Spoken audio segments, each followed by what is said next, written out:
back to another episode of talking about turning base metal into gold. And, yes. You know, we shared with you in previous episodes, and you can catch up if you haven't been following along, that actually it's metaphoric. Bersaba has been trying her best to make it literal. What's that? To turn base metal into gold. Oh, yeah. Yes. I mean, she would love if it's literal, but it's not. It's really not. It's about transmutation, turning something of low value into something of high value. And we talked about how you go about doing that in your life, relationship, and business. And last time we talked about cleaning up your body, because the esoteric traditions tell us that you have to clean up your body first, your physical body, then your mental body, then your emotional body, then your spiritual body. That's right.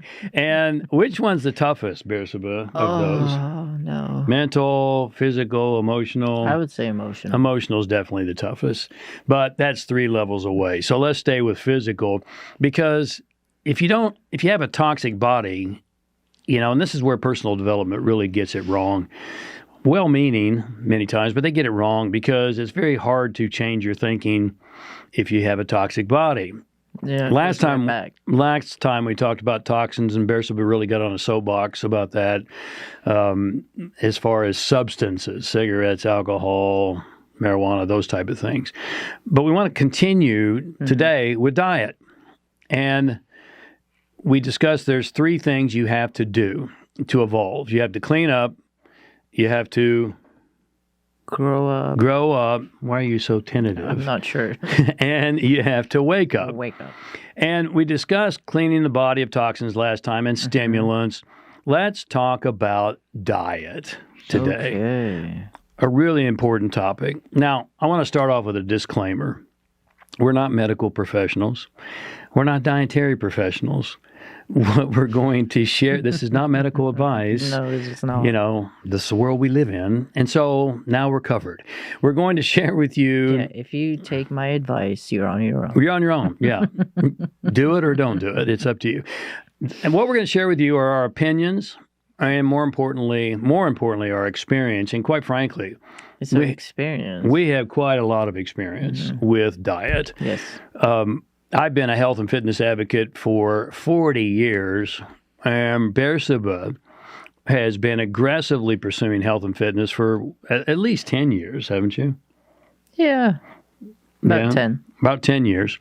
And so in that time, we've been through more dietary experiments and tweaks than most of individuals ever will. It's been a ride.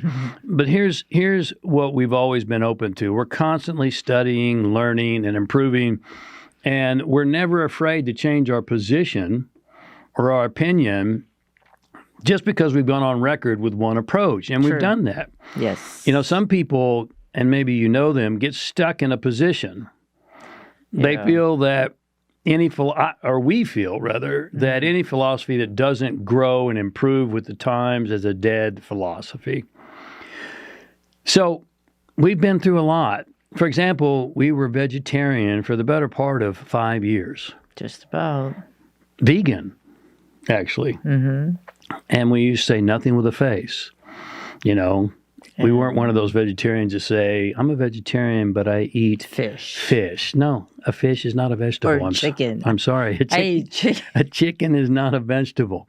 So we were vegan, nothing that came from animals or nothing that was animal. And at the time, we had good hearts. We felt like it was a moral issue as well as a health issue.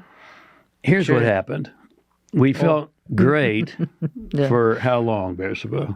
I would say the better part of, let's say, 3 years. Okay. And then what happened? Then we started feeling not so good. That's right.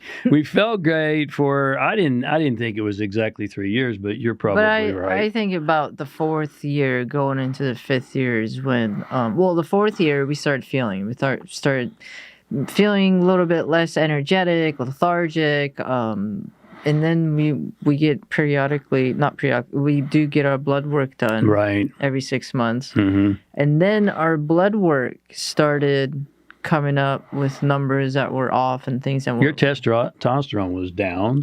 It dropped. It dropped like a hot rock. Yeah, it did. And here's something that blew my mind, really caused me pause, is that my sugar levels started to be high. Oh, he experienced... Yeah, thank you for reframing. He experienced being diabetic. Well, pre-diabetic. I wasn't. Oh, you were actually, borderline. I was borderline. I was pre-diabetic, and it blew my mind. It was high. And here's why it blew my mind, and it will blow yours as well, is that I don't eat any simple sugars, none. Oh. And so consequently, we were eating starchy carbs, which convert to sugar, and other things that convert to sugar. Well, but, let me clarify something. Your pre-diabetic thing, because some people are pre and they're like, it's okay. He was borderline being diabetic. Right. It was high. After years of being involved in bodybuilding and healthy eating, supposedly, and all these type of things. So that caused us to step back, and it put Bersaba probably as much or more as me on red alert. Yeah. Our muscles also started to atrophy, Yes. and my body fat was increasing. I won't say that Bersaba's body fat was increasing. Yes, it did. Oh, okay. So we decided to make a quick shift. Now, the first thing that we did, besides inserting meat, was to remove all MSGs. Now, you may know about MSGs, but they're horrible for your brain. They're horrible for your body.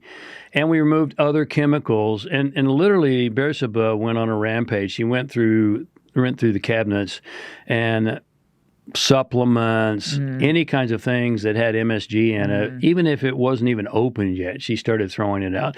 And here's the thing that's really heinous.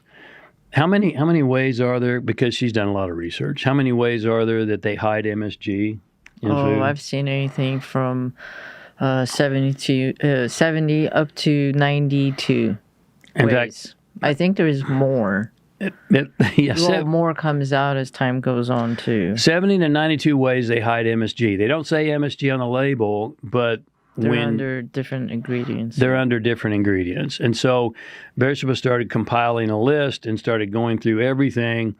And so we eradicated that from our diet. Now, about, I'd say 80% of everything we eat now is meat.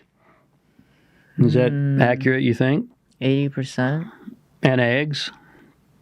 About? Yeah. Come on. Yes. Red meat. I'm thinking it's about right. Yes. Red meat. Yeah, red meat, mostly red meat and eggs. And the other 20%, go ahead, you were going to say something. The other 20% I was going to say are green vegetables and leafy greens. And beets. And beets. Lots of beets. And here's the great news. My sugar levels have returned to normal. Yeah. No medication. No medication. Just change diet. They told me to get on metformin. I said, no, I'm not going to do that. And we changed the diet and we changed our body. And we both lost body fat, which is healthy. Belly fat is very, very hard on the body and very toxic for the body. We also started getting stronger in the gym. And the most important thing, well, probably not the most important, but one of the important things is that we feel great. We really do feel great. Yeah, and then muscle build, I guess you could say, started coming back. Right. And the thing to remember for the listeners is that it took us some time to reverse, I guess, the damage that we had done. Right. And especially what had happened with your blood sugar. It took us at least couple years, maybe? Probably a couple years. Yeah. Blood sugar comes down really, really slow. So you have to have patience and perseverance. Fortunately, we have a really good friend who's a honor grads from Harvard Med, and he said, give it time. Give it time. He's in my speed dial, and so he's really nice to be able to call about these type of things. Yeah. So we don't eat any starchy carbs at all anymore. No pasta, no potatoes, no oatmeal, no rice. And we certainly don't eat any processed or fried foods. No. we used to love pasta, right? Rice. Red wine. Yeah. Yeah. We used to love a great Italian meal with pasta and red wine, and maybe you two do as well. But that was over cheese. No more. And that was over a year ago that we had pasta. And here's an interesting thing. Bersaba is a really good cook. I'm so blessed. And she used to make cacio de pepe and aglio olio. And see, we loved Italian so much we knew the names. And we made it about a year ago, or she did, I didn't. And it didn't taste as good, did it? After being off of it for that long. Well, what happens is the taste was definitely different. Second, tastes gummy. It tasted. It's dough. It's just dough. It is. It's a poor man's food, and you don't feel as good. You actually feel the difference of how horrible it really makes you feel. Right. When you're not eating it all the time. Now, absolutely correct. You feel a major difference in your energy, your lethargy, your heaviness, all those kinds of things. I mean, after we ate that meal, we just felt heavy. We're walking Flo, our dog, and we're like, oh my God, why did we do that? It didn't even taste that good. You know, I told you that at one point we thought it was a moral issue to not eat meat. We don't believe anymore that it's immoral to eat meat. We do agree there are immoral ways in which animals are processed. And frankly, we don't purchase our meat from those locations. Yeah. You know, once again, Bersaba did a lot of research, and we're very, very particular about where we get our meat from, mostly from single family businesses and farmers. In fact, all of them aren't they? Yeah. It's organic, grass-fed, and finished. And finished. The and finished piece is really important because what they do, the FDA allows, is they can feed them grass up to the very end almost, and then feed them corn, and they still call it grass-fed. But you need grass-fed and finished. And one of them is a local farmer, and we even know him. So we know how they process their animals, and it's very humane.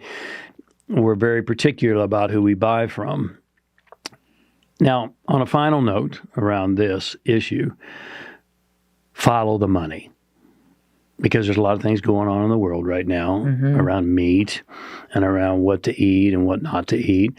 And let me just let us encourage you, follow the money. Ask yourself, who benefits from what's being sold to us?